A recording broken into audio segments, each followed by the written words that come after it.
Hey everyone, today I'm going to show you how to switch to the classic designer in Power Automate. Without any further ado, let's get started. First, open your web browser and navigate to make.powerautomate.com.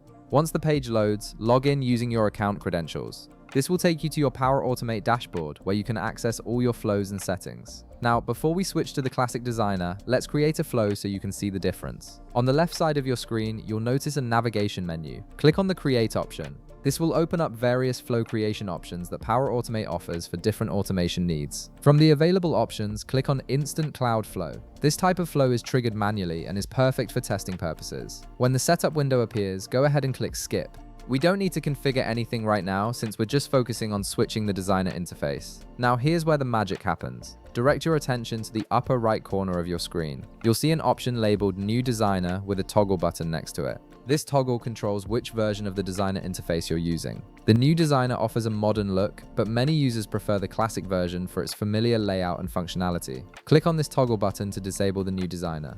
After clicking the toggle, a prompt will appear giving you two options. You can either choose Switch without saving if you haven't made any changes to your flow, or select Save and Switch if you want to preserve any work you've done before switching. Pick the option that suits your situation.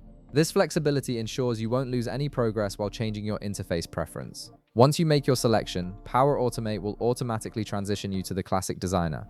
The interface will refresh and you'll immediately notice the familiar classic layout that many users find more intuitive for building and managing their automation workflows. And that's it. You've successfully switched to the classic designer in Power Automate and can now work with the traditional interface. If this video helped you out, be sure to leave a like, subscribe, and I'll see you in the next one.